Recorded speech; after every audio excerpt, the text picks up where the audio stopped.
Good morning from the Jersey Shore. Dr. Gary here.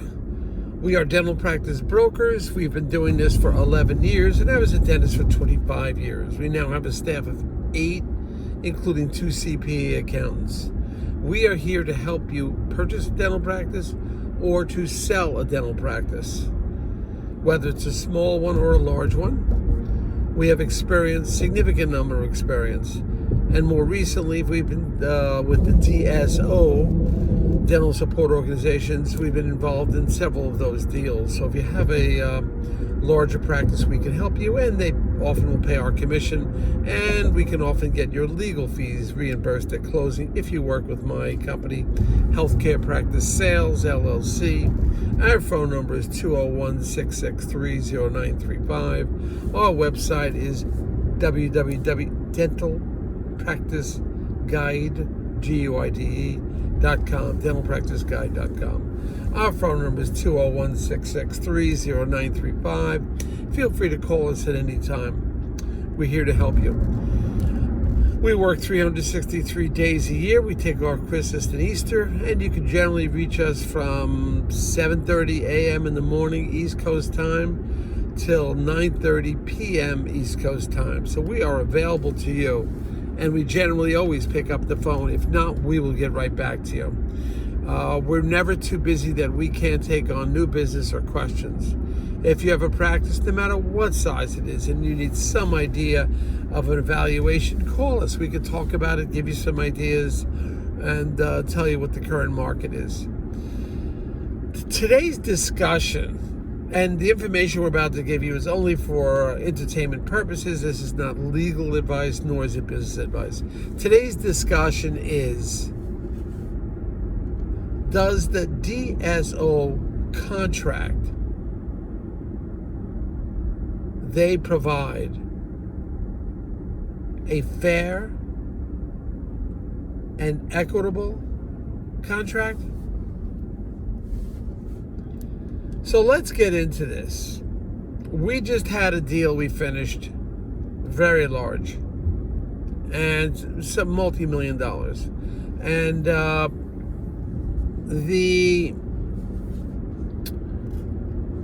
contract that was provided from the DSO was a contract that I could say had plenty of holes in it. It wasn't that equitable, fair to the buyer, the seller, dentist. It was something that really needed to be thoroughly reviewed, gone over. Fortunately, the seller had a very solid dental practice attorney who does at least almost 30 deals a year for the last, I think, 6-7 years. The contract had holes in it. The contract needed a lot of work. The contract was somewhat one-sided, and this was the contract was written by a very large DSO, a well-known DSO in the United States. And you would think after all this time they would have worked out all the kinks in the contract. But no, it needed more work. It needed more. It needed to be thoroughly reviewed, thoroughly negotiated. It wasn't easy, and there was a lot of areas, or you could call holes in it, that needed work. We would have gotten nowhere without a qualified dental attorney. If any of you think you could do a DSO negotiation without a qualified, experienced dental attorney, forget it. You're going to drive yourself crazy, because you will be jeopardizing yourself. You'll have a contract that's inadequate, or it's one-sided. Every contract has to be negotiated for you as the seller to be fair to you. Now, most of the DSOs I work with, I enjoy working with them. I think they're fair and equitable to the buyer, to the seller, you as a seller. But even those contracts need to be reviewed and to be negotiated. So just don't think because they are a DSO and they've done this so many times that all they've got to do is just flip over their contract to you and your attorney and it's going to be a cakewalk. You can forget about that. All right. So we just completed one. It was a huge deal. It was not a great contract. It needed a lot of work. So the attorney worked on it, worked on a lot of negotiations back and forth, and finally it was completed. But it wasn't easy to do. Legal fees can run high. And when you're dealing with the DSO, you should be engaging your attorney early on. All right? Before really do it before the letter of intent. Let him know what your plans are, what you want to do, and what your thoughts are, what your long-term gain wishes are. This is important to establish because you're going to sell to a DSO.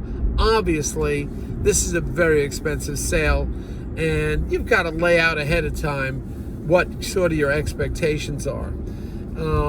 Sometimes, even before the DSO, if you're getting ready, the DSO is getting ready to give you a letter of intent. Sometimes the two attorneys can at least chat with each other to open up certain basic lines of communication. Your attorney will make that decision if they want to do that or not. But there can be certain parameters set up with the DSO ahead of time to help in the in this transition, this negotiation, and so forth. We're going to get into some of the nuances and all the particulars of a DSO contract. It is so complicated. It's like, forget it. But we'll get it together, okay? We'll talk to you about it soon. Bye now.